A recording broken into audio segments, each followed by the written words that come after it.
தகவல்கள் அவங்களுக்கு சாதகமாக இருந்தால் அதை மறுக்கவும் மாட்டேங்கிறாங்க. எதிராக இருக்கிறத முடக்கிற இடத்துக்கு நகர்ந்துருக்கிறது தாவேக அரசுங்கிறது தான் நம்ம சமீபத்தில் பார்த்தது. அந்த 20 ரூபாய் வாங்கினாங்கன்னு கும்மிடிப்பூண்டியில் ஒரு கடையில் வீடியோ எடுத்து அதை ஒரு செய்தி சேனல்லே போடுறாங்க.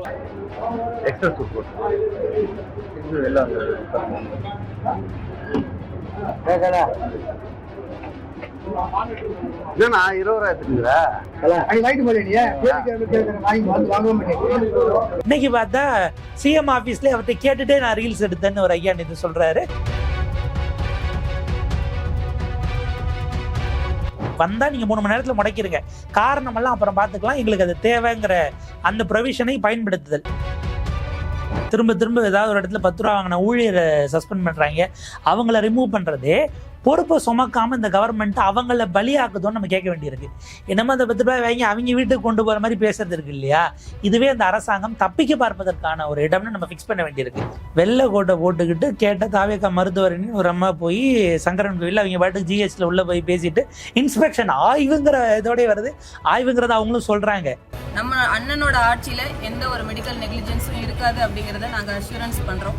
பேஷண்ட்டையும் பத்தி நாங்க ஃபாலோ பண்ணிட்டு இருக்கிறோம். டீனோட பெர்மிஷனோட ஆய்வு நடத்தி அவங்களுக்கான இன்ஃபர்மேஷன்ஸை கொடுத்துருக்கோம். அது எந்த நேரத்தில் தெரிஞ்சோ தெரியாமல விஜய் எம்ஜிஆர் அல்ல ஜெயலலிதான்னு ஒரு ஒப்புமை கொண்டு வந்தாங்களோ, எனக்கு இந்த 10 நாட்களை பார்க்கும் பொழுது 91-96 அம்மையார் ஜெயலலிதாவினுடைய பெஞ்ச் மார்க்கையும் இவர் உடச்சி மேல போவாரோன்னு ஒரு ஒப்பீடு வருகிறது.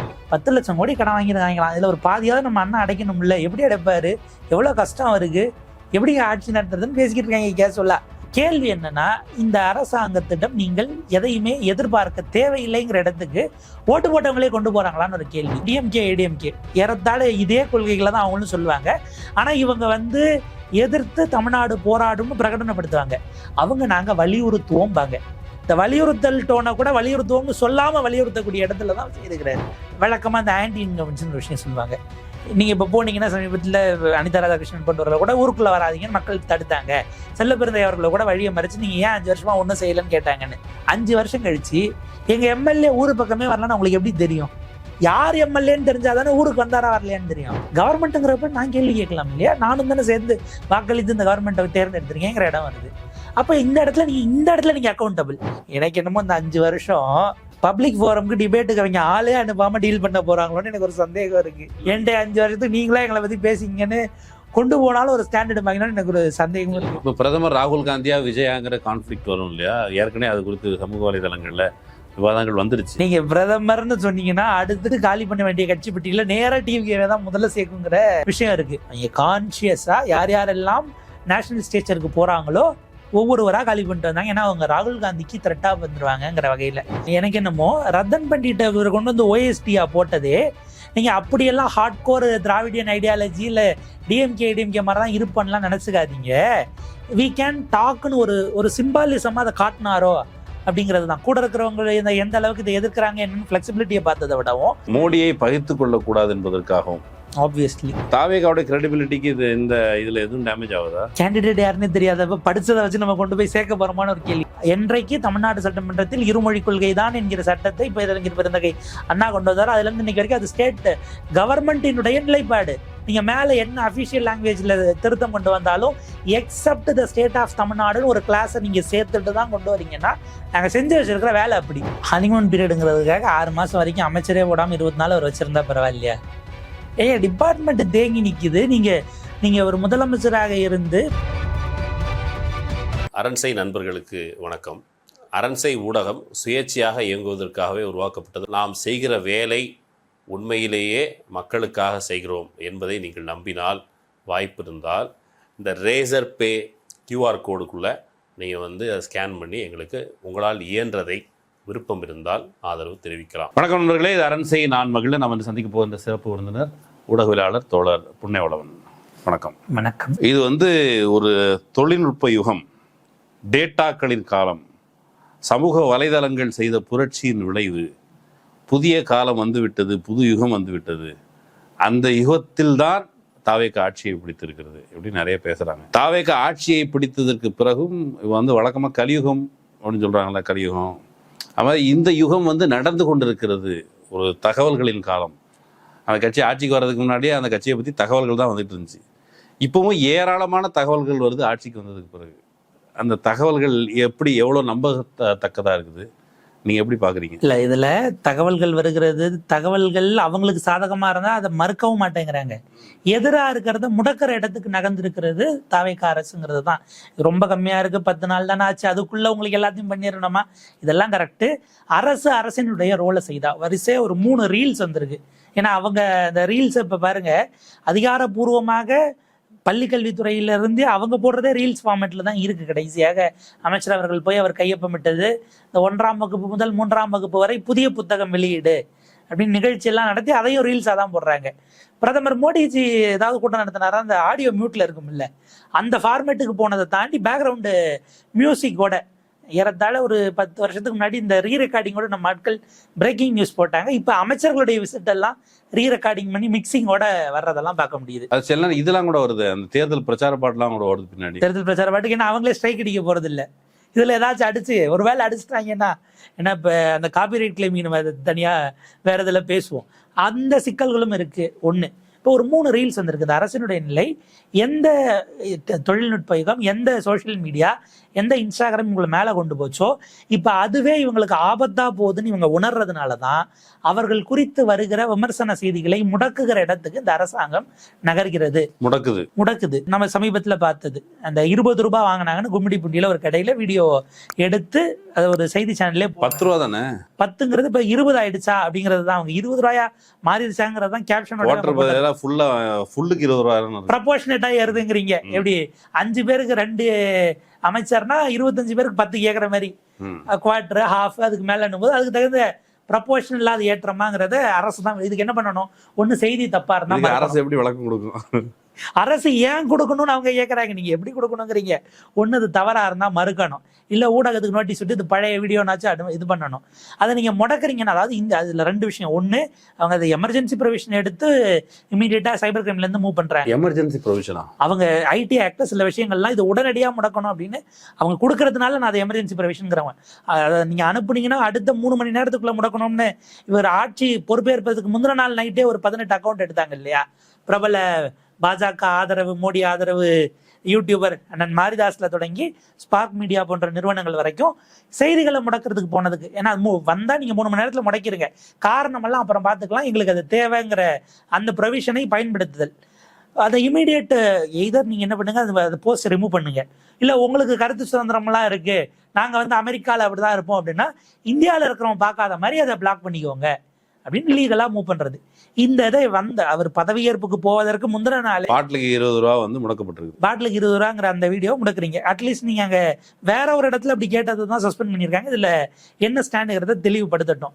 என்ன பிரச்சனைனா, நம்மளாலே சமூக வலைதளங்கள்ல அது நியூஸ் சேனல் எடுத்து போட்டதாகட்டும், அவங்களே ஜிபிஏ பண்ணிட்டு எடுத்து ஸ்கிரீன்ஷாட் போறதாகட்டும், குறைஞ்சது ஒரு 35ல இருந்து 40 நம்ம ஆட்கள் இப்ப வீலாக் வந்ததுனால ஒருத்தர்லாம் கடவாசல்ல இருந்தே வீலாக் போடுறாப்புல. இன்ஸ்டால எப்படி அண்ணனுக்கு ஓட்டு போறோம் இல்ல அண்ணன் வராருன்னு போட்டாங்களோ அந்த அளவுக்கு இப்ப அவங்க வீலாக்கு மூவ் ஆயிட்டாங்க. கடை நம்பரோட எடுத்து அதுல கவர் பண்றாங்க. 360 சுத்தி போடும்போது ஆவணங்களை பொதுவெளிக்கு கொண்டு வர்றதுக்கு இதெல்லாம் நமக்கு தெரியுது.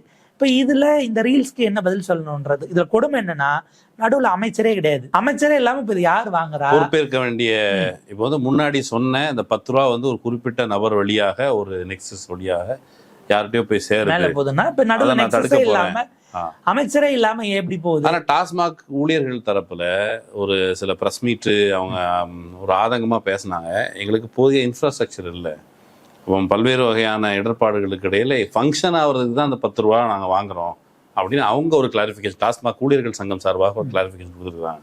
அது போதுமானது இல்லையா? இல்ல, அந்த இடத்துல இது மொத்தமா இவங்க திரும்ப ஏதாவது ஒரு இடத்துல 10 ரூபா வாங்கின ஊழியரை சஸ்பெண்ட் பண்றாங்க, அவங்கள ரிமூவ் பண்றதே பொறுப்பை சுமக்காம இந்த கவர்மெண்ட் அவங்கள பலியாக்குதோன்னு நம்ம கேட்க வேண்டியிருக்கு.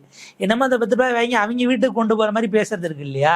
இதுவே அந்த அரசாங்கம் தப்பிக்க பார்ப்பதற்கான ஒரு இடம்னு நம்ம ஃபிக்ஸ் பண்ண வேண்டியிருக்கு. அவங்க சொல்றாங்க கொண்டு வர்றவங்க 4 கடை 5 கடை கொண்டு வராங்கன்னா கொண்டு வந்து இறக்குறாங்க, வாசல்ல அவங்க இறக்கிட்டு போறாங்க, இல்ல வேர் ஹவுஸ்ல இருக்குன்னா அதை உள்ள எடுத்து வைக்கிறதுக்கு ஆட்களுக்கு ஏத்துக்குள்ளி இறக்குக்குள்ளி வரைக்கும் நாங்க கையில இருந்து கொடுக்க வேண்டியிருக்கு. நீங்க கிளைம் பண்ணி கொடுக்க மாட்டேங்கிறீங்க. அதிகாரி விசிட்டுக்கு வராருன்னா அவருக்கு ரூம் போடுறதுல இருந்து சாப்பாடு வாங்கி கொடுக்கறதுல இருந்து அவரை கவனிச்சு அனுப்புறதுல இருந்து இந்த செலவுக்கெல்லாம் நீங்க எங்க கிளியர் பண்றீங்கன்னு கேள்வி கேட்கறாங்க. மிஸ்செலேனியஸ் எக்ஸ்பென்சஸ்க்குள்ள நீங்க எதை வேணாலும் சேர்த்துக்கலாம் அப்படிங்கிறது இருக்கு. இதெல்லாம் அவங்க கேட்டுப்ப அந்த 500-700 கடைகளை மூட சொன்னதற்கு அவங்க வெளியில வராங்க. இந்த 700 பேருக்குமான பணியை நீங்க எங்கன்னு மாற்று பணியை கொடுத்துட்டு க்ளோஸ் பண்ணுங்க. நீங்க மாத்துறது எடுக்கிறது கொள்கை முடிவு தப்பான கோரிக்கை இல்ல. அப்ப நீங்க வேலை பாக்குறவங்களுக்கு ஒரு மாற்று ஏற்பாடு நியாயம் தானே. ஏன்னா உங்களை நம்பிதான் இருக்கிறாங்க. இதுல என்னன்னா இதுல பல பேரு அவங்களுக்கு டெம்பரவரி ஸ்டாஃப்ஸா தான் இருப்பாங்க. இப்ப நீங்க பர்மனண்டா ஹோல்டு பண்ணீங்களாங்கிறதுக்கு எப்ப ஹையர் பண்ணீங்க, இந்த சிக்கல்கள்லாம் இருக்கு. இதுல பல பேர் கடந்த காலத்துல அம்மையார் ஜெயலலிதா அவங்க அந்த எஸ்மா டெஸ்மாலாம் கொண்டு வந்து மொத்தமா ஆக்கின காலகட்டத்துல எடுத்து அரசு பணியாளர்களா தற்காலிகமா போட்டவங்கள டாஸ்மாகுக்கு அவங்கள சேர்த்த பிறகு இங்க நகர்த்தி விட்டாங்கன்னு அவங்க எல்லாம் ஏறதால 20 வருஷமா இன்னும் பர்மனன்ட் ஆனாங்களாங்கிற கேள்வி எல்லாம் இருக்கு. அவங்களுக்கான ப்ரிவிலேஜஸ், பணி பாதுகாப்பு இதெல்லாம் எதுவுமே இல்லாம அவங்க என்ன சொல்றாங்க, இந்த ஏத்திக்குறி இறக்குக்குழி உடையிறது, இந்த பிரேக்கேஜ் இதெல்லாம் எங்களை கேட்காம இருந்தா நாங்க கேட்க போறது இல்லை. இதற்கு அப்ப நீங்க ஒரு முடிவு எடுக்கிறீங்கன்னா அதுக்கு பின்னாடி என்னென்ன செய்யணும் பேக்கப்புங்கிறத அரசுக்கு தெளிவில்லாமல் போனது காரணம். அமைச்சரை போட்டுட்டா இது தெளிவாதா இல்ல குழப்பம் ஜாஸ்தியாதாங்கிறத நம்ம பொறுத்துறது தான் பார்க்கணும். இதுல ரீல்ஸே பேக்கப் ஆகுதுன்னா நம்ம ஆட்கள் அவங்க எல்லாம் இப்ப வீடியோவா ரிட்டர்ன் வருதா, நீங்க எத்தனை முடக்குவீங்கன்னு ஒரு கேள்வி இருக்கு. நீங்க ஏற்கனவே முந்தின நாள் அது வந்து கட்சி தரப்புல சொன்னாங்களா நமக்கு தெரியாது, அதிகாரிகள் வேகமா செயல்பட்டது. ஏன்னா அவர் அன்னைக்கு பதவி பிரமாணம் எடுக்கிறதுக்கு முந்தின நாள் நைட்டு கவர்னரை பார்த்த பிறகு இந்த 18 அக்கௌண்ட்டை முடக்கணுங்கிறது வருது. அதிகாரிகள் தங்களுடைய அரசுக்கு முதலமைச்சர் குறித்து அவதூறு பரப்புவதா, எது அவதூறுன்னு கிளாசிஃபை பண்ண முடியல, மொத்தமா நீங்க எடுத்தீங்க. உயர்நீதிமன்றத்தினுடைய விடுமுறை காலம் வரும், அதை ஸ்டே பண்ணிருச்சு. இப்போ அதை முடக்கணும் அப்படிங்கிற அந்த உத்தரவுக்கு ஸ்டே ஆயிருச்சு. அது ஃப்ரீடம் ஆஃப் எக்ஸ்பிரஷன் அவங்க ஒரு ஒப்பீனியனை கொடுத்து ஸ்டே பண்ணிட்டாங்க. இதுக்கு அடுத்தது இதுக்கு அப்புறம் தான் நீங்க இந்த 20 ரூபா வீடியோ முடக்கப்படுதுங்கிற நிலை வருது. இன்னைக்கு பார்த்தா சிஎம் ஆஃபீஸ்லேயே அவர்கிட்ட கேட்டுட்டே நான் ரீல்ஸ் எடுத்தேன்னு ஒரு ஐயா இது சொல்றாரு. மாற்றுத்திறனாளர் நல சங்கத்திலிருந்து அவங்க போயிருக்கிறாங்க. என்னன்னா நீங்க எடுத்த ரகசிய காப்பு பிரமாதத்துக்கு அது எதிராக போகுது. ஏன்னா அதில் ஆடியோவோட வருது. யாரோ ஒரு கமிஷனர் மேல கம்ப்ளைண்டா அவங்க ஒரு விஷயத்த பதிவு பண்றாங்க. ஏதோ ஒரு இது வெளியில வந்தாலும் ரகசிய காப்பு பிரமாணத்துக்கு எதிராக போகாதாங்கிற. இவங்க மாற்றுத்திறனாளிகள் அந்த ஒருங்கிணைப்பு சங்கம் அவங்க வந்து முதலமைச்சர்கிட்ட ஒரு புகார் சொல்றாங்க. அந்த புகார் துறை ரீதியானது அல்லது ஏதோ ஒன்று அது ஒரு குறிப்பான ஒரு வேலை திட்டத்தோட நடந்திருக்கதான் கேள்விப்பட்டேன். அது தனியாக பேசலாம். ஆனால் அப்படி அரசு சார்ந்த ஒரு விவரங்கள் வெளியில் இப்படி இவ்வளோ ஓப்பனாக போகிறத பற்றி அக்கௌண்டபிலிட்டி அப்படிங்கிறது யார்கிட்ட கூறுறது? இங்கே அவர் ஆட்சிக்கு வர்றதுக்கு முன்னாடியே மோடிஜி ஸ்டைலில் தான் இருந்தார் ப்ரெஸ் மீட்டை பொறுத்த வரைக்கும். இப்போ அவர் போய் அங்கே ஃபாரின்ல பண்ணதெல்லாம் நம்ம பார்த்துட்டு இருந்தோம்ல, கேட்க கூடாம பண்ணது. இப்போ ஆட்சிக்கு வந்த பிறகு எதிர் அரசுக்கு நீங்கள் அரசின் சார்பில் அதிகாரப்பூர்வ கருத்தை தெரிவிப்பதற்கு ஒரு ஆளை டெசிக்னேட் பண்ணுங்க. அதிகாரிகள் வேண்டாம்னா அமைச்சர் யாராவது ஒருத்தவங்களை டெசிக்னேட் பண்ணுங்க. என்ன உங்களுக்கு சிக்கல் வருது? அப்போ உங்க அரசுக்கு நான் எதுக்கு உனக்கு பதில் சொல்லணுங்கிற டோன்ல இருந்தது வருது. மக்களுக்கு யாரெல்லாம் கேள்வி கேட்கறீங்களோ எல்லாருக்கும் கொடுங்க. அதாவது இங்க எடுக்கிறது தான். சில ஊடகங்கள் இது குறித்து பேசும்போது விஜய் ஒரு புதிய பாணியை கடைபிடிக்கிறார். அவருடைய சைலன்ஸே கூட அந்த குறிப்பிட்ட பிரச்சனை லாஜிக்கலா டெத் ஆகிற வரைக்கும் விட்டுட்டு ஒரு புது டெக்னிக் அது டெக்னிக்கா காயின் பண்றாங்க. டெக்னிக் தானா? அந்த ரீல்ஸ் வெளியில போனதுக்கு அக்கௌண்டபிலிட்டி இல்லை. வெள்ளை கோட்டை போட்டுக்கிட்டு கேட்ட தாவேக்கா மருத்துவரின் ஒரு அம்மா போய் சங்கரன் கோயில் அவங்க பாட்டுக்கு ஜிஹெச்ல உள்ள போய் பேசிட்டு இன்ஸ்பெக்ஷன் ஆய்வுங்கிற இதோடய வருது. ஆய்வுங்கிறத அவங்களும் சொல்றாங்க. இது வந்து பேரலல் கவர்மெண்ட் அவங்க கட்சிக்காரங்க நடத்த நீங்க விட்டுருவீங்களான்னு ஒரு கேள்வி வருது இல்ல. அப்போ யார் வேணாலும் நடத்தலாம். டிவிக்கேங்கிற லேபிள் கடந்த காலத்துலலாம் டோல்கேட்டை கிராஸ் பண்ணுறதுக்கு எது ஆளுங்கட்சி அந்த கொடியை போட்டுட்டு போகிறதுக்கு ஒரு டீம் இருக்கும். இப்போ அப்படியான ஃபேக்ஷன் உங்களை நோக்கி வந்தாலும் நீங்கள் பொறுப்பு எடுப்பீங்களா? ஒரு தேடப்படுகிற குற்றவாளி எக்கனாமிக் அஃபென்சிங்ல அவர் மேலே கேஸ் இருக்கு. அவர் வந்து நிதியமைச்சரை சந்திச்சு சேர்றாருன்னா பல நேரங்களில் பேக்ரவுண்ட் வெரிஃபிகேஷன் கட்சி எல்லாராலையும் பண்ண முடியாதுன்னு வைங்க. அதுக்கு அப்படி ஒரு விஷயம் இம்பாக்ட் வந்த பிறகு நீங்கள் என்ன உங்களுடைய ரியாக்ஷன்? நீங்கள் பார்ட்டியாக செய்யலைன்னா கூட அது வேற. கவர்மெண்ட்ல உட்காந்துருக்கும்போது நீங்க எப்படி செய்யாம இருக்க முடியும்? உங்களுக்கு சாதகமாக வருகிற பொய் செய்திகளுக்கும் நீங்க மறுப்பு தெரிவிக்கல. இல்லைங்க அது உண்மைக்கு மாறானது, அது வந்து அதுவும் வதந்தி தான் நீங்க கவர்மெண்ட் சொல்லணும். பொய் செய்தியா இருந்தாலும் சாதகமா இருக்கு. பொய் செய்தியா இருந்தாலும் நமக்கான இமேஜ் அது கூடுதுன்னும் போது நீங்க அதை ரசிக்கிறீங்களோங்கிற எண்ணம் வருது. ஃபார் எக்ஸாம்பிள் பின்னாடி அந்த துண்டை நீக்கினதுல இருந்து பல்வேறு ஆர்டர், அரசு ஊழியர்கள் 10 மணிக்கு வந்தாகணும்னு புது ஆர்டர், டாஸ்மாக 10 மணிக்கு நைட்ல முடியணும்னு புது ஆர்டர், போன் பேசுனீங்கன்னா வண்டி ஓட்டும் போது டிரைவர்கள் குறிப்பா அரசு பேருந்து ஓட்டுநர்கள் போன் பேசக்கூடாது. அந்த வழிகாட்டுதல் இதை வந்து ஒருவேளை இந்த மாடல் கோட்ல தேர்தல் ஆணையம் அதெல்லாம் ரத்து பண்ணி இருந்திருக்கலாம். மறுபடியும் அதை புதுசா தோண்டி கொண்டு வந்து புனரமைச்சு கொண்டு வராரோ என்னமோங்கிற மாதிரி. இது அடுத்தடுத்த கட்டது என்னன்னா இந்த ஃபேக் நியூஸ் அதுக்கு அவ்வளவு ரீச் இருக்கு. நீங்க அதுக்கு மறுப்பு தெரிவிச்சாலும் அது இது போய் ட்ராக் ஆன அதே வழியில நீங்க கொண்டு போனாலும் அதை கன்சியூம் பண்ணுவாங்களா? இதுல இந்த ஒரு புள்ளி ஃபேக் நியூஸ் இருக்குல்ல, ஃபேக் நியூஸ் வந்து பிஆர் வேலை ஒன்று இருக்குது. Any party, individual, cinema personalities, celebrities எல்லாருமே பண்றான் பிஆர் வேலை. அரசு அதிகாரிகள் பண்றாங்க. இப்ப இந்த பிஆர் வேலை இருக்குல்ல, இந்த பிஆர் வேலையை ரெகுலரா பண்ணும் பொழுது, அரசு இதை மேற்கொள்ளும் பொழுது, கீழே அரசுக்கு எதிராக வருகிற ஒரு உணர்வு, யாரெல்லாம் இவர்களுக்கு மாற்றம் என்கிற பெயரில் வாக்களித்தார்களோ அவங்களுடைய உணர்வுகளை கொஞ்சம் சாந்தப்படுத்துறதுக்கு இந்த ரீல்ஸ் பயன்படுதுன்னா பயன்படட்டுமே அப்படிங்கிற ஒரு மோட்டிவ்க்கு வந்துட்டா அடுத்த 5 ஆண்டுகள் நமக்கு இது எப்படி இருக்கும் இந்த போக்கு? அது எந்த நேரத்தில் தெரிஞ்சோ தெரியாமல விஜய் எம்ஜிஆர் அல்ல ஜெயலலிதான்னு ஒரு ஒப்புமை கொண்டு வந்தாங்களோ, எனக்கு இந்த 10 நாட்களை பார்க்கும் பொழுது 91-96 அம்மையார் ஜெயலலிதாவினுடைய பெஞ்ச் மார்க்கையும் இவர் உடச்சி மேல போவாரோன்னு ஒரு கும்பகோணம் மகாமகம் மாதிரியான நிகழ்வு ஆட்சிக்கு வர்றதுக்கு முன்னாடி நடந்துருச்சு. நான் சொல்றது ஒரு அரசா டீல் பண்றது. அப்கோர்ஸ் அன்னைக்கு அதை அவங்க டீல் பண்ணதும் இன்னைக்கு வரைக்கும் விமர்சனத்துக்குரியது தான், அதுல மாற்று கருத்து இல்லை. என்னன்னா நம்ம அது ஒரு மோசமான நிகழ்வு, அதுக்கு அவங்க பொறுப்பெடுத்தாங்களாங்கிறது இருக்கு. இப்ப கேள்வி என்னன்னா, இந்த அரசாங்கத்திடம் நீங்கள் எதையுமே எதிர்பார்க்க தேவையில்லைங்கிற இடத்துக்கு ஓட்டு போட்டவங்களே கொண்டு போறாங்களான்னு ஒரு கேள்வி. ரிப்பீட்டடா அவர் என்னங்க பண்ணுவாரு? நான் ஆக்சுவலா அவர் பதவி ஏற்ற அன்னைக்கு மதியம் டீ சாப்பிட போறேன், எங்க டீ கடையில பேசிக்கிறாங்க 10 லட்சம் கோடி கடன் வாங்கியிருக்காங்களாம், இதுல ஒரு பாதியாவது நம்ம அண்ணன் அடைக்கணும்ல, எப்படி அடைப்பாரு, எவ்வளவு கஷ்டம் அவருக்கு, எப்படி ஆட்சி நடத்துறதுன்னு பேசிக்கிட்டு இருக்காங்க கேஷுவலா. ஆக்சுவலா முன்னாடி சொல்லுவாங்க தேநீர் கடைகள் அரசியல் பேசுவாங்க, இப்ப வயது கொஞ்சம் குறைஞ்சிருக்கு. ஆனா அவங்க எல்லாம் ஒரு வாரத்துக்கு பிறகு ஐபிஎல் ஆரம்பிச்சு ஒரு பதவி ஏற்ற பிறகு அவங்க யாரும் பாலிடிக்ஸே பேசுறது இல்லைங்கிற நிலைக்கு திரும்ப போயிட்டாங்க.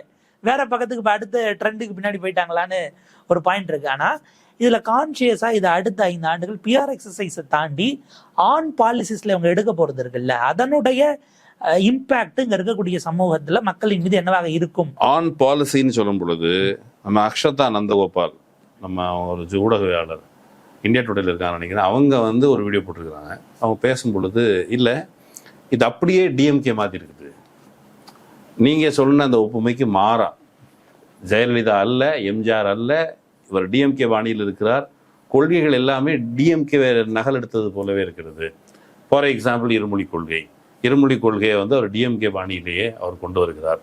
அப்போ டிஎம்கேக்கு பதிலாக ஒரு கட்சி உதயமாகி விட்டது என்கிற ஒரு நரேஷன் இந்த அம்மா சொன்னதுனால நான் புரிஞ்சுக்கிட்டேன். உங்களுக்கு அது என்ன தோணுச்சு? இல்லை, இது ஏதோ ஒரு அடிப்படையில் ஏற்கனவே ஏடிஎம்கே ஓட்ட ஒரு பெரிய அளவுக்கு எரோட் பண்ணிட்டார். டிஎம்கேல கோர் ஓட்டில் கை வச்சாரான்னு தெரியல, பட் இருந்த ஆதரவு வாக்குகள் அவங்களால பயன்பெற்றவர்கள் இதெல்லாம் ஒரு எரோஷன் நடந்திருக்கு. எரோஷன் நடக்கலன்னு சொல்லலை.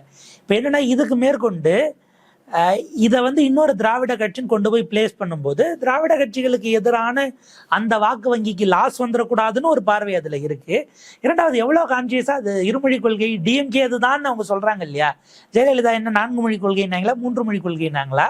அவங்களுக்கு ஏன் அந்த எக்ஸம்ஷன் எங்க இருந்து வந்துச்சுங்கிற கேள்வி இருக்கு. என்றைக்கு தமிழ்நாடு சட்டமன்றத்தில் இருமொழி கொள்கை தான் என்கிற சட்டத்தை பேரறிஞர் பெருந்தகை அண்ணா கொண்டு வந்தாரோ அதுல இருந்து இன்னைக்கு வரைக்கும் அது ஸ்டேட் கவர்மெண்டினுடைய நிலைப்பாடு. இன்னைக்கு வரைக்கும் எக்ஸிஸ்டிங் லா, அது ரூல் ஆஃப் த லேண்ட். நீங்க மேல என்ன அபிஷியல் லாங்குவேஜ்ல திருத்தம் கொண்டு வந்தாலும் எக்ஸப்ட் த ஸ்டேட் ஆஃப் தமிழ்நாடுன்னு ஒரு கிளாஸை நீங்க சேர்த்துட்டு தான் கொண்டு வரீங்கன்னா நாங்க செஞ்சு வச்சிருக்கிற வேலை அப்படி. இப்ப இதை கொண்டு போய் அந்த பக்கம் சேர்க்கறதுனால திமுகவினுடைய வாக்கு வங்கி இன்னும் எரோடாவதற்கான ஒரு விஷயத்தை தொடங்கி வைக்கிறார்களா, அதற்கான ஒரு நரேட்டிவான ஒரு கேள்வி வருது. வெறும் இருமொழி கொள்கையினால இவங்க திமுக ஆயிடுவாங்களா? அவர் பேசினதுமே ஆளுநர் கூடாதுங்கிறாரு, யூனியன் கவர்மெண்ட்ங்கிறத வார்த்தையை பயன்படுத்தி ஒன்றிய அரசன் தான் டிஐபிஆர்ல செய்தி குறிப்பு வருது அப்படின்லாம் சொல்றாங்க. அவர் ஆரம்ப காலகட்டத்திலையும் இப்படிதான் பயன்படுத்தினார். ஆனா இப்ப டீலிமிட்டேஷன்ல ஒரு அறிக்கை விட்டதை தாண்டி அவர் என்ன பண்ணாரு?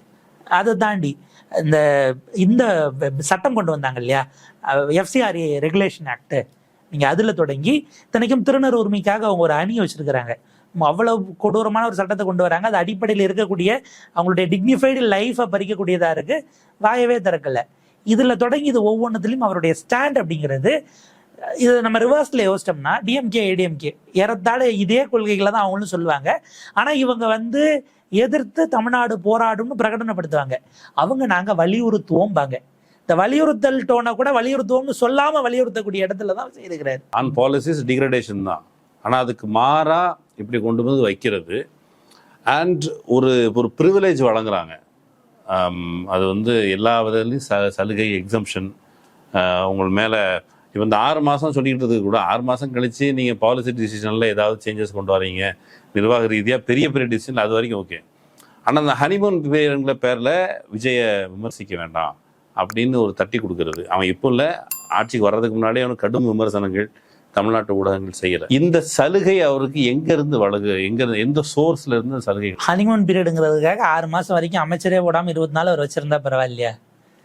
டிபார்ட்மெண்ட் தேங்கி நிக்குது. நீங்க ஒரு முதலமைச்சராக இருந்து இப்ப தமிழ்நாட்டுல வேளாண்மை துறைக்கு தனியா பட்ஜெட் இருக்கக்கூடியது.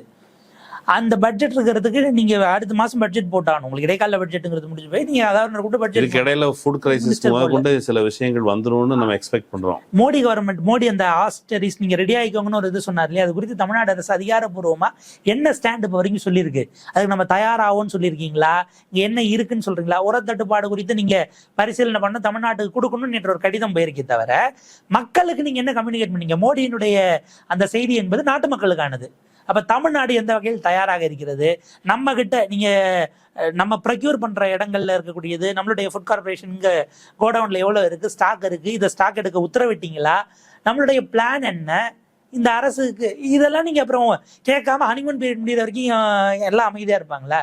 நான் சொல்றது, நீங்க கவர்மெண்ட்டை அந்த செட் பண்றதுலே சிக்கல் இருக்கு. அதை சுட்டி காட்டுறதே இதுல கோட்டை விட்டுறாதீங்க, இந்த பேஸே ஸ்ட்ராங்கு தப்பா போச்சுன்னா மொத்தமும் அதுக்கு 6 மாசம் கழிச்சு பார்க்கும்போது நம்ம இன்னும் ரொம்ப வர்ஸான கண்டிஷன்ல இருப்போம். ஒருவேளை இந்த கிரைசிஸ் என்பது முடிவதாக தெரியல. நான் சொல்றது இன்டர்நேஷனல் கிரைசிஸ் தான் இப்போ உள்ள வரக்கூடியது.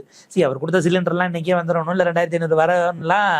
அது ஓட்டு போட்டவங்க இல்லை, அவங்களும் எதிர்பார்க்கல, அவங்களையே நகர்த்துறது. இப்போ எனக்கு இப்போ வரைக்கும் ஒரு சந்தேகம் என்னன்னா, வழக்கமாக அந்த ஆன்டி இன்கவென்ஷன் ஒரு விஷயம் சொல்லுவாங்க.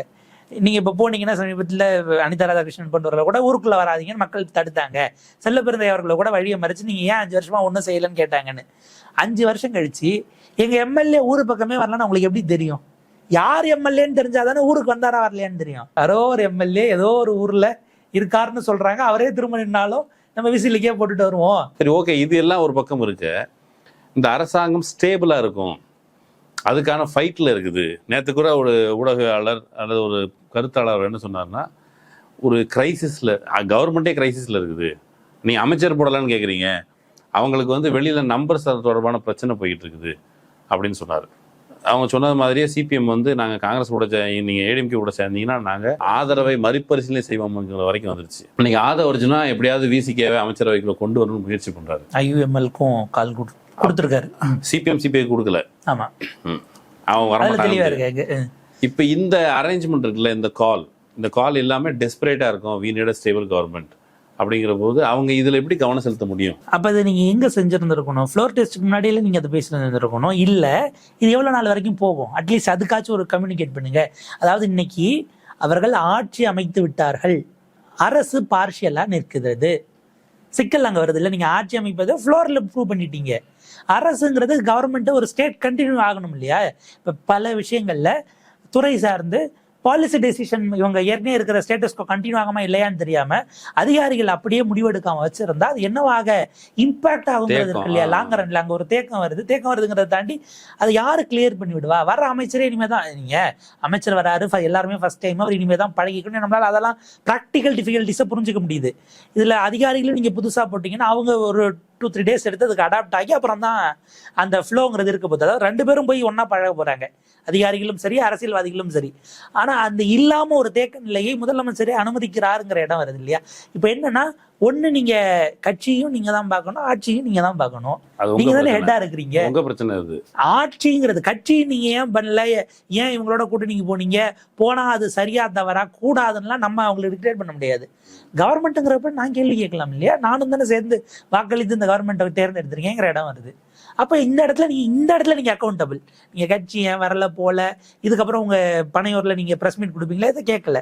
ஆன் ஸ்டாண்ட்ல எனக்கு கவர்மெண்டினுடைய பதில் வேணும். கவர்மெண்ட் நிலைத்த தன்மையில இல்லை அப்படின்னா அது ஒட்டுமொத்தமா மாநிலத்தினுடைய போக்கையே பாதிக்குது. எவ்வளவு நாள்ல ஸ்டெபிலிட்டி எதிர்பார்க்குறீங்க? ஸ்டெபிலிட்டி, கன்விக்ஷன், இந்த விஷயங்கள்ல ஒரு சீரான போக்கு அப்படிங்கிறது எவ்வளவு நாள்ல எதிர்பார்க்குறேன்? நான் அங்க ஆளுநர்கிட்ட ஆட்சி அமைக்க இது கோரி வாங்கிட்டு வந்த அமைச்சர், அதை சம்பந்தப்பட்ட முதலமைச்சர் தான் சொல்லணும். இல்ல அந்த கட்சியின் சார்பில் யாராச்சும் சீனியர் ஸ்போக்ஸ் பர்சன் யாராவது அவங்க டெசிக்னேட் பண்ணணும். எனக்கு என்னமோ இந்த 5 வருஷம் பப்ளிக் ஃபோரம்க்கு டிபேட்டுக்கு அவங்க ஆளே அனுப்பாம டீல் பண்ண போறாங்களோன்னு எனக்கு ஒரு சந்தேகம் இருக்கு. டிபேட்டுக்கு ஆள் இல்லாம 5 வருஷத்துக்கு நீங்களே எங்களை பத்தி பேசிங்கன்னு கொண்டு போனாலும் ஒரு ஸ்டாண்டர்ட் வாங்கினாலும் எனக்கு ஒரு சந்தேகம். சரி, மாநில நலன் கருதி சிபிஐ சிபிஎம் எடுத்திருக்கிற அந்த முடிவு நாங்கள் மறுபரிசீலனை செய்வோம் அப்படி சொல்றதுக்கு மாறா ஏடிஎம்கேல ஆள் வந்தால் சேர்த்துங்க, ஸ்டேபிளான கவர்மெண்ட் நடத்துங்க அப்படின்னு எடுக்கிறதுனால என்ன பிரச்சனை? அதாவது அவங்களுக்கு இப்போ ரெண்டு பக்கமும் இவங்க என்னன்னா மோடியே இவர் எதிர்ப்பாராங்கிற நம்பிக்கை அவங்களுக்கு கிடையாது. அதாவது இதுக்கு முன்பாக திமுக இது பண்ணும்போது அந்த பேண்ட் வேகன் எஃபெக்ட்ல நம்மளும் சேர்றோம். அவங்க பாலிசி ரீதியில் அது ஸ்ட்ராங், அவங்களுடைய ஹோல்டுங்கிறது என்றைக்கும் ஸ்ட்ராங்காக தான் இருக்கும். நமக்கு அதில் மாற்றுக்கிறதோ இல்லை அதில் ஒரு இன்னியும் அவங்களுக்கு உள்நோக்கம் இருக்குன்னா நம்ம சொல்லலை. ஆனால் இதை விஜய் செய்வாரான்னு தெரியல. கவர்மெண்ட் ஸ்டேபிளாக இருக்கும் சரி, இந்த கவர்மெண்ட்டு நாளைக்கு இவங்க அறுவடை செய்யக்கூடியதுங்கிறது நம்மளுடைய பொசிஷனுக்கு எதிராக போச்சு அப்படின்னா அந்த நேரத்தில் என்ன பண்ணுறதுங்கிற சிக்கலும் அவங்களுக்கு இருக்குது. அதிகபட்சமாக 2029 உங்களுக்கு நீங்கள் இங்கேயே கண்டினியூ பண்ணியிருந்தாலும் அவங்க என்ன சீட்டு உங்களுக்கு ஏற்றிட போகிறாங்க, அந்த இடத்துல உங்கள் குரலை நாடாளுமன்றத்தில் வலுவாக ஒழிக்க நாங்கள் ஹெல்ப் பண்ணுவோம் என்பதை போன்ற விஷயங்களை ஆக்சுவலாக டெல்லியில் இதை ஒரு நேஷனல் லைன்ஸாக நகர்த்தும் போது அதனுடைய மைய கருவாக நாம் இருக்கணும்னு காங்கிரஸ் தொடர்ந்து முயற்சி பண்ணிக்கிட்டே இருந்திருக்கு. அதனுடைய விளைவு தான் சிபிஐ சிபிஎம்ல டெல்லி காங்கிரஸ் தலைமை சிபிஐ சிபிஎம்னுடைய அந்த டெல்லி தலைமையோடு இன்ட்ராக்ஷன் விளைவாக இங்கே ஒரு முடிவு எட்டப்பட்டிருக்குது. அந்த இறுதி முடிவு அப்படிங்கிறது அதை நோக்கி நகர்ந்ததற்கு அதுதான் முக்கியமான காரணம். அதாவது எக்ஸ்பெக்டேஷன் நாடாளுமன்ற தேர்தலில் கூடுதலாக சீட்டு கிடைக்கும். கூடுதலாக சீட்டுங்கிறத தாண்டி இது ஒரு பெரிய அளவுக்கு இந்தியா முழுக்க ஒரு இம்பாக்ட் கொடுக்கக்கூடியதா இருக்கும்னு அவங்க நம்புறாங்க. இப்போ பிரதமர் ராகுல் காந்தியா விஜயாங்கிற கான்ஃப்ளிக்ட் வரும் இல்லையா? ஏற்கனவே அது குறித்து சமூக வலைதளங்கள்ல விவாதங்கள் வந்துருச்சு. நீங்க பிரதமர்னு சொன்னீங்கன்னா அடுத்து காங்கிரஸ் உங்களை தான் இது அடுத்து காலி பண்ண வேண்டிய கட்சி பட்டியல நேரா டிவிகேவை தான் முதல்ல சேர்க்குங்கிற விஷயம் இருக்கு. அவங்க கான்சியஸா யார் யாரெல்லாம் நேஷனல் ஸ்டேச்சருக்கு போறாங்களோ ஒவ்வொருவராக காலி பண்ணிட்டு வந்தாங்க. ஏன்னா அவங்க ராகுல் காந்திக்கு த்ரெட்டாக வந்துருவாங்கங்கிற வகையில் கூட சேர்ந்து காலி பண்ண எல்லாரும் நீங்கள் எடுத்துகிட்டு வந்தா அவங்க கடைசியில் சொந்த ஸ்டேட்லையும் இல்லாமல் போனதுக்கெல்லாம் இதுதான். இவங்க எல்லாம் ஒரு மீம் டெம்ப்ளேட்டாக போடுவாங்க. பிரதமர் யாரெல்லாம் ரொம்ப அனுசரணையோட போய் வெளிநாட்டு தலைவர்களோட இது பண்ணுறாரோ அவங்களுடைய நிலைமை இப்படி ஆயிடுச்சுன்னு போடுவாங்க. ஆக்சுவலாக காங்கிரஸ் பொலிட்டிக்கல் அலையன்ஸாக அப்படி மூவ் பண்ணி வந்ததில் அது முன்னாடி இந்த மகாராஷ்டிராவில் நினைக்கிறேன் இவங்க இந்தியா அலையன்ஸோட செகண்ட் மீட்டிங் எதுவும் அங்கே நடத்தினப்ப அந்த ரேலியில் கை தூக்கினவங்களாம் எடுத்து போட்டு ஒவ்வொருத்தராக தோத்துட்டு வந்தாங்கன்னு ஒரு ஆஃப் மட்டும் போட்டாங்க. இதில் முக்கியமான ஆள் யாருன்னு இங்கே போடணும், நீங்கள் சென்ட்ரலில் ஃபோக்கஸ் பண்ணுங்க அப்படின்னு காங்கிரஸை போட்டிருந்தாங்க. பட் அது விமர்சனத்தை தாண்டி அப்படி ஒரு ஸ்டேச்சருக்கு விஜய் போவதை காங்கிரஸ் ரசிக்குமா? விஜய் சபார்டினேட்டாக இருந்து அல்லது செகண்ட் ஃபிடில் வாசிச்சு ராகுலை பிரதமர் ஆக்குவோங்கிறதை எடுத்து பிரகடனப்படுத்துகிற இடம் வரைக்கும் தான் அவங்களுக்கு அதில் உடன்பாடு இருக்குமே தவிர மோடியவே அவர் எதிர்பாரான்னு தெரியாத ஒருத்தர் எடுத்துட்டு இவங்க மோடி பேண்ட் வேகனுக்கு போறாங்க. ஒன்று, ரெண்டாவது நாடாளுமன்றத்திற்கு தமிழ்நாட்டிலே 40 தொகுதிக்கு போவாரான்னு தெரியாது. நீங்க அவரை கூப்பிட்டு விட்டு ஆந்திரா தெலுங்கானான்னு ஆல் இண்டியா பர்மிட் மாதிரி யோசிச்சிங்கன்னா அதுவும் நடக்குமான்னு இல்லை. பட் காங்கிரஸ் ஒரு கோட்டை கட்டி இருக்கிறது. சிபிஐ சிபிஎம் இதில் பரிசீலனை அப்படின்னாலும் கூட இறுதி முடிவை ஸ்டேட் இதில் திரும்பவும் இந்த டெல்லி தலைமைகள் தலையிடக்கூடிய இடம் வரும். அங்கதான் ஒரு கிரைசிஸ். ஏன்னா இப்போ என்னன்னா இந்த பார்ட்டிஸ்குள்ளேயும் கண்டிப்பாக வரும். காங்கிரஸ் போன அடுத்த நாளே போய் முன்னாள் முதலமைச்சர் ஸ்டாலினை சந்திச்சு நாங்கள் போறோம்னு சொல்லிட்டு போய் இவங்க பாட்டு கேபினெட் விசிக்கு வாங்கியிருந்திருக்கலாம். இவங்க வெளியில இருந்து ஆதரவுன்னு அடுத்த நாளே டிக்ளேர் பண்ணியிருந்திருக்கலாம். அவங்க அதை இழுத்ததுக்கான ரீசன் இல்லை, நாங்கள் ரொம்ப ப்ராசஸ்ல இருக்கிறோம், ரொம்ப டைலமா இருக்கு, அவங்களுக்கு வரக்கூடிய டேமேஜ் எவ்வளவு பெரிய சந்தர்ப்பவாதிகள் அடுத்த நாளே போய் அமைச்சர் ஆயிட்டாங்கிறது வந்துடக்கூடாது. காங்கிரஸ் அறிவிச்சது இல்லையா, வெளியில போனதும் அடுத்து நடக்கக்கூடிய பஞ்சாயத்து தேர்தல், லோக்சபா, ராஜ்யசபா வருஷம் போடல, 2047 வரைக்கும் கூட வேணும்னா அவங்க போட்டிருக்கலாம். அவங்க என்ன பேசினாங்கிற உடன்பாடு துணை முதலமைச்சர் அவங்க கேட்கலனாலும் கேபினெட் இதெல்லாம் பேசி தான் அவங்க கொடுத்து வச்சிருந்தாங்க. இப்போ அடுத்து ராஜ்யசபாவுக்கு பிரவீன் சக்கரவர்த்திங்கிற வரைக்கும் போயிட்டாங்க. சிவி சண்முகம் ராஜினாமா பண்ணதில் பிரவீன் சக்கரவர்த்தி போவாருங்கிற வரைக்கும் செய்திகளை கசிய விட்டுறாங்க. அதுக்கான முயற்சிகளும் நடப்பதாக தான் தெரிய வருது. ஏன்னா அவர் மேடையில் பதவியேற்பு தமிழ்நாடு என்ன பேர் செஞ்சிருக்கும், பிரவீன் சக்கரவர்த்தி மாதிரியான ஒருத்தர் தமிழ்நாட்டை ராஜ்யசபால ரெப்ரசன்ட் பண்றது. இவ்வளவு நாள் கிடைக்காம அதை சரி பண்ண திமுகவுக்கு தான் மக்கள் எவ்வளவு பெரிய தண்டனையை கொடுத்துருக்காங்கிறதே நம்ம பாக்குறோமே. ஸோ சிவி சண்முகம் எடுத்த இடத்துல ஏன்னா இப்போ தாவேக்காக்கு ராஜ்யசபாக்கு ரேஸ் எல்லாம் அங்கே இல்லை இப்போதைக்கு. மேபி யாராவது இழந்த தோல்வியடைந்தவர்கள் அனுப்பணும்னாலும் அந்த இதெல்லாம் அவங்களுக்கு இருந்த மாதிரியே தெரியல. கிடைப்பாங்க, சில மூத்த பத்திரிகையாளர்கள் கிடைப்பாங்க. இப்போ சிவி சண்முகம் அவர் ராஜ்யசபா ராஜினாமா பண்ணியிருந்தாலும் கூட அந்த ஃபேக்ஷன் இருக்குல்ல, அந்த ஃபேக்ஷன் சேர்ந்து அங்கே ஃப்ளோர் டெஸ்ட்டில் ஆதரவு தெரிவித்தாச்சு. எடப்பாடியினுடைய சொல் பேச்சு கேட்காமல் இன்னொரு ஃபேக்ஷனாக மாறி அஃப்கோர்ஸ் அவங்க போனது 2/3 இல்லை, ஸ்ட்ரென்த் இல்லை, அதனால் அவங்க டிஸ்குவாலிஃபை ஆக வாய்ப்பு இருக்குது. அப்படிங்கிற சூழலில் அதிமுக அமைச்சர்கள் இடம்பெறக்கூடாதுன்னு சிபிஐ சிபிஎம் சொல்லுது. அவங்க இடம்பெற்றால் டிஸ்குவாலிஃபை ஆயிடுவாங்கங்கிற த்ரெட் அந்த பக்கம். சமீபத்தில் தொல் திருமாவளவன் அவர் பேசும் பொழுது ஆதவர்ஜுனா கேட்டார், அண்ணே நாங்கள் ஆல்ரெடி கிரைசிஸில் இருக்கோம், அவங்க எங்களை சப்போர்ட் பண்ணுறாங்க, அவங்கள சப்போர்ட் பண்ண வேண்டாம் நாங்கள் எப்படின்னே சொல்கிறது. இப்போ இந்த முக்கோண சண்டை இருக்குல்ல, இது என்ன விடிவை தரும் தாவேகாவுக்கு? இல்லை, இப்போ தாவேகாவுக்கு அடிப்படையில் அவங்களுடைய இந்த கிரைசிஸ்ங்கிறது, பொலிட்டிக்கல் கிரைசிஸ்ங்கிறத தாண்டி அவங்களுக்கு இப்போ வேற ஒரு விஷயம் ஸ்பெகுலேஷன் போயிட்டு இருக்கு. அது இப்போ வரைக்கும் அவங்க அதிகாரப்பூர்வமாக மறுக்கல. அஃப்கோர்ஸ் எதையும் மறுக்க மாட்டாங்க. எதற்காக கேரளா சிஎம்னுடைய பதவியேற்புக்கு விஜய் செல்லவில்லை தமிழ்நாடு முதலமைச்சர்னு ஒரு கேள்வி இருக்கு. நம்ம 2 நாட்களில் இந்த எக்ஸ்பென்ஷன்லாம் முடிஞ்சு டெல்லி போய் பிரதமரை சந்திக்கிறார்.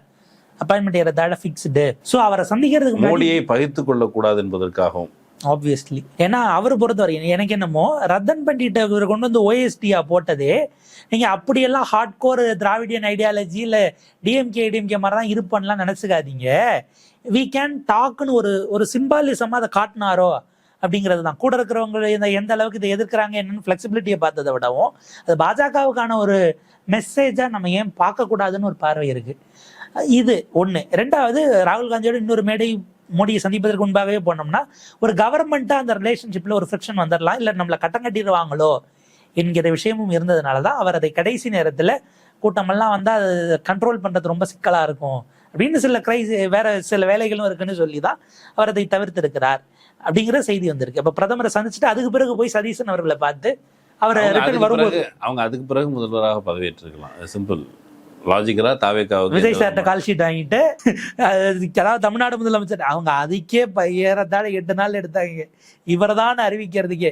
இது போக எக்ஸ்ட்ரா ப்ரொலாங் பண்ணியிருந்தா அது சிக்கலாக இருந்திருக்கும். இது இந்த ஒரு ஆஸ்பெக்ட் இருக்கு. எனக்கு என்னன்னா, உயர்கல்வித்துறை அமைச்சராக மேலூரினுடைய திரு விஸ்வநாதன் அவர்களை போடலான்னு ஒரு விஷயம் ஓடிக்கிட்டு இருக்கு. உயர்கல்வி மாதிரியான விஷயம் நீங்க எப்பயுமே பாஜக அரசோட சண்டை போட்டு இருக்கக்கூடிய ஒரு இடம். அதை நீங்க எவ்வளவு கான்சியஸாக கொண்டு போய் ஒரு காங்கிரஸ் எம்எல்ஏ கம் மினிஸ்டர்கிட்ட கொடுக்குறீங்கன்னா அதையே பிஜேபி ரசிக்குமான ஒரு விஷயம் இருக்கு. தர்மேந்திர பிரதான் 2 நாளைக்கு முன்னாடி சொல்றாரு, பார்லிமெண்டரி கமிட்டி தான் போட்டிருக்கான அது பைபார்டிஷன் கமிட்டி, எதிர்கட்சிகள் என்டிஏவை எதிர்த்து தான் கொடுப்பாங்க, அதனால நாங்கள் ஏற்றுக்க மாட்டோங்கிறாரு. அப்படி இது கமிட்டி போட்ட எல்லாரும் கூடி நாங்கள் வந்து டெமோக்ராட்டிக்காக போகிறோம்னு கமிட்டியை போட்டுவிட்டு எதிர்கட்சிகள் எதிர்ப்பாங்க அதனால அந்த அறிக்கையை ஏற்றுக்க மாட்டோம்னா கமிட்டி போட்டது வேஸ்டா? இருக்கிற ஒரு நேரத்தை விரயமாக்கி இந்த டோன்ற கொண்ட ஒரு மத்திய அமைச்சர்கிட்ட நீங்கள் போய் சண்டை பண்ணணும். இன்னைக்கு ஏபிவிபியில் அவங்க சொல்றாங்க பிஎம் ஸ்ரீ குறித்து மறுபரிசீலனை செய்யறோம் அப்படின்னு முதலமைச்சர் சொல்லி இருக்கிறார். அவங்க நம்பிக்கையோட பேசுறாங்க. நாங்கள் மறுபரிசீலனை செய்வோம், அமைப்பதற்கு சாத்தியம் என்னங்கிறத பற்றியும் நாங்கள் நோக்குவோம்னு சொல்றது வந்து, இப்போ பிஎம்ஸ்ரீயை தமிழ்நாடு ஏன் எதிர்க்கிறதுக்கு ஒரு ரீசன் இருக்குது, பொலிட்டிக்கல் ரீசன் இருக்குது. அதற்கு அப்பால் நாங்கள் பரிசீலனை செய்வோம். If you hate a policy, CM வந்து நீங்கள் நடிகராக இருக்கட்டும், சிஎம்மாக இருக்கட்டும், யாராக இருக்கட்டும், நீங்கள் டைம் கேட்காமலாம் போய் சந்திக்க முடியாது. அந்த பொசிஷனில் இருக்கிறவங்கள ஏபிவிபியை கூப்பிட்டு சந்திக்கிறதுக்கு அனுமதி வழங்கப்படுகிறது. அதுக்கு பிறகு ஆலோசனை செய்து சொல்வோம், பரிசீலனை செய்வோங்கிறது வந்து ஒரு நல்ல டைரக்ஷனை காமிக்குதா? அது வந்து வெறும் ஃபார்மலாக வழக்கமாக சொல்கிறதா இல்லை அது அவங்களுக்கு அது கார்ட்ஸில் இருக்காங்கிற கேள்வி வருது. என்ன சிக்கல்னா, இவங்க வந்துட்டு போன பிறகு அரசு ஒரு ப்ரெஸ் ரிலீஸ் கொடுத்தா நமக்கு ஏதாச்சும் புரியும். இப்போ அவங்க சொல்கிறது ஒரு இது மட்டும்தான் கம்யூனிகேட் ஆகும். இது உங்களுக்கு டேமேஜ் ஆனாலும் பரவாயில்லன்னு சரிங்களா? 2 நாளைக்கு முன்னாடி எஸ்எஃப்ஐனுடைய தொடர்கள் அதே போல் சிபிஎஸ்சிபிஎனுடைய மாணவர் அமைப்புகள்லேருந்து போய் பார்த்துட்டு ரெப்ரசென்ட் பண்ணுறாங்க. அதில் சில விஷயங்களை உடனே செஞ்சிடலான்னு ஒரு ப்ராமிஸ் கொடுத்ததாகவும் வெளியில் வந்து சொன்னாங்க. பட் அதுக்கு 2 நாளைக்கு முன்னாடி நீட்டு கேன்சல் ஆனதுக்கு எதிர்த்து போராடுகள் மீது வழக்கு பதிவு செய்யப்பட்டது. அது சார்ந்த ரெப்ரசன்டேஷனும் போயிருக்கு. இப்போ எஸ்எஃப்ஐ பார்த்து நீங்கள் 2 நாள் கழிச்சுன்னா யாரையும் பகச்சிக்க விரும்பல, நம்ம அதை புரிஞ்சுக்கிறதா?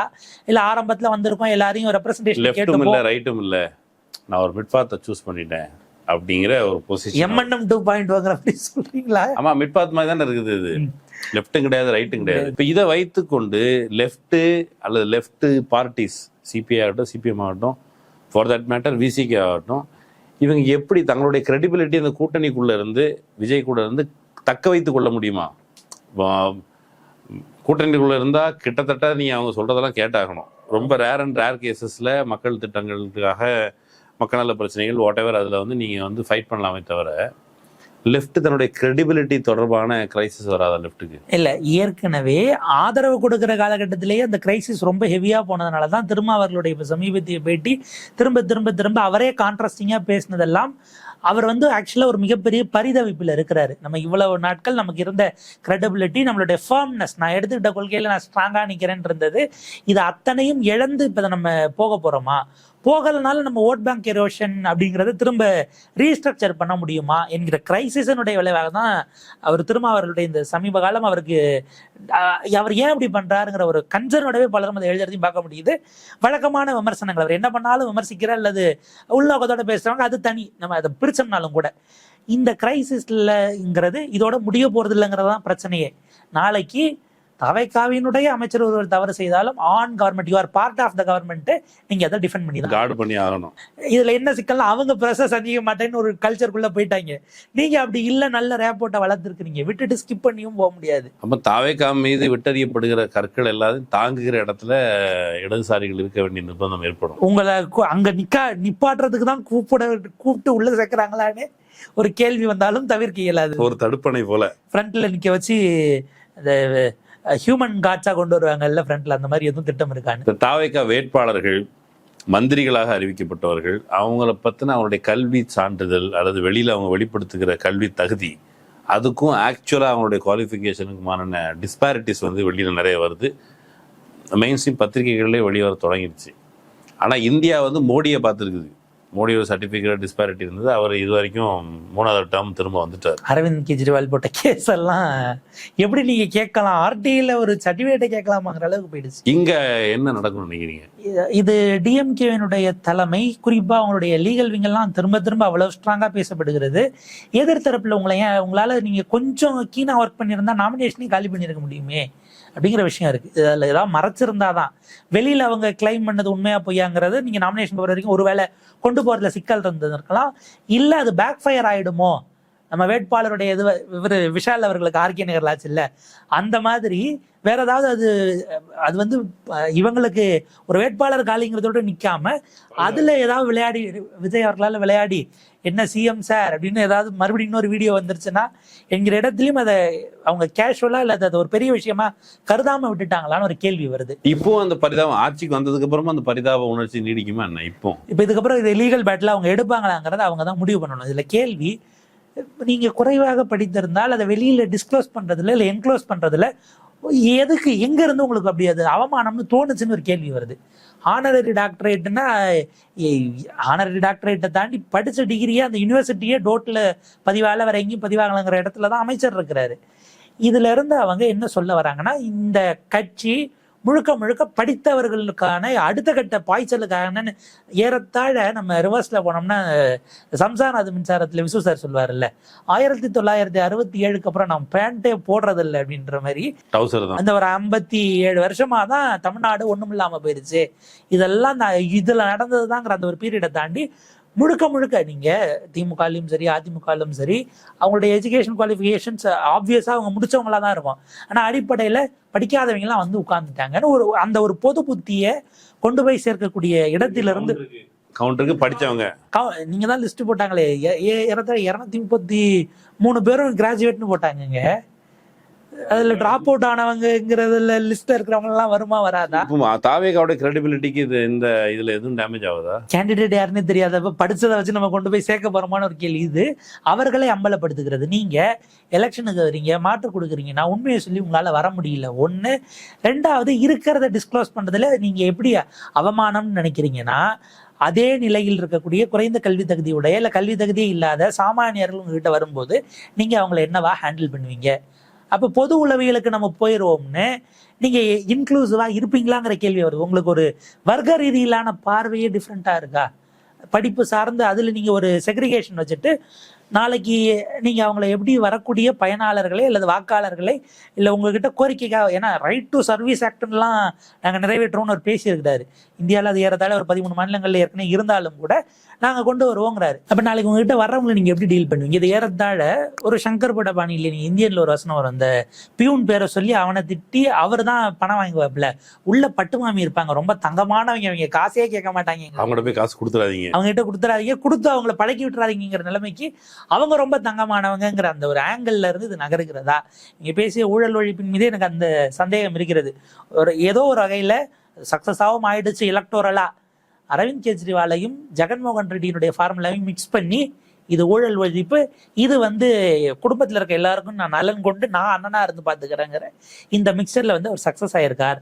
ஆனா இது அவங்கள நீங்க பயனாளர்களாக, கன்சியூமர்ஸாக, சிட்டிசன்ஸை நீங்க எப்படி கருத போறீங்கிற இடத்துல சிக்கலாக மாறுகிறது. வெளிப்படைத்தன்மை நீங்க, ஏன்னா உங்க கட்சியில நீங்க ரிலீஸ் பண்ண வேட்பாளர் பட்டியலே அவங்களுக்கு வேற டிகிரி இருக்கு. கல்வித்துறை அமைச்சர் பள்ளிக்கல்வித்துறை அமைச்சர் ராஜ்மோகன் அவர்களுக்கும் அந்த இது இருக்குல்ல, பிடெக் ஐடி நீங்க போட்டிருக்கிறீங்க. அதுக்கு மாற்றா இங்க வேற ஒண்ணு வருதுன்னா இதுக்கு நீங்க அக்கௌண்டபிலிட்டி எடுத்தாகணும். ஆனா மக்கள் இதை பெரிய விஷயமா எடுத்துப்பாங்களே. ஏன்னா நீங்க படிச்சவங்க படிக்காதவங்கிற வேறுபாடை தாண்டி எப்படி நடந்துக்கிறீங்கிறத தான் மக்கள் மதிப்பிடுவாங்க. தேவைக்கு வரும்போது எப்படி நடந்துக்கிறீங்கிறத வச்சு மதிப்பீடுகள் இருக்குமே தவிர, தனி மனிதர்களாக நீங்க அவங்களை எப்படி நடத்துறீங்க சுயமரியாதை சார்ந்து இல்லை அவங்கள அந்த அந்த பண்பு நலன்கள் தான் நிற்குமே தவிர, இந்த படிப்பு என்பது ஒரு பெரிய இதை ஏற்படுத்தும் அப்படின்னு நம்ம நினைக்கிறோம்னா அது ரொம்ப வரட்டுத்தனமான அல்லது ஒரு மேலோட்டமான புரிதல் கொண்டதாக இருக்கும். அதிலிருந்து அவர்கள் இன்றைக்கு அம்பலப்பட்டு இருக்கிறார்கள். ஆனா இதுக்கு அக்கௌண்டபிலிட்டி எடுக்க வைக்கிறதுக்கு சட்ட போராட்டத்துக்கு பூனைக்கு யாரும் மணி கட்டுவாங்கிற கேள்வி இருக்கு. எதிர்கட்சிகள் வசம் நம்ம அதை விடலாம். பூனைக்கு மணி கட்டணும், ஆனா பூனை வந்து திருட்டுத்தனமா வீட்டுக்குள்ள நுழைஞ்சிருக்குது அப்படிங்கிற விமர்சனம் வெளியில இருக்குது. நீங்க மக்களை அணுகுவது அப்படின்னா ஒரு ஹாஸ்பிட்டல் இன்ஸ்பெக்ஷன்ல போய் ஆயாவை தண்டிக்கிற லெவலில் தான் நீங்க சொன்ன சங்கர்பட பாணியை இப்பவும் கடைபிடிக்கிற அரசாங்கம்.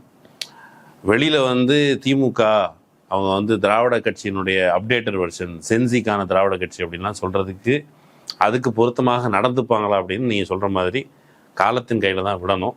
கலந்து கொண்டு இவ்வளவு நேரம் உங்களுடைய கருத்துக்களை பகிர்ந்து கொண்டமைக்கு நன்றி. மக்கள் பார்க்கட்டும், தெளிவடையட்டும். இன்னொரு வாய்ப்பு சந்திச்சு பேசுவோம். நன்றி நண்பர்களே, இன்னொரு வாய்ப்பு சந்திக்கலாம். நன்றி.